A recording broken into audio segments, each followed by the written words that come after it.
Március, hűvös még a szél, de a kertek alatt egy új remény él.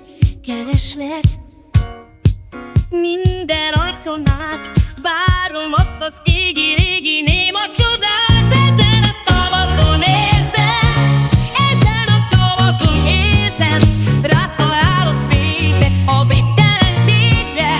Nem csak pár évszakra kell ez, mindig az enyém lehet, örökké tartson, hogy ne fájjon. Örökké, örökké, csak veled. Kopott utak, magányos éjszakák, most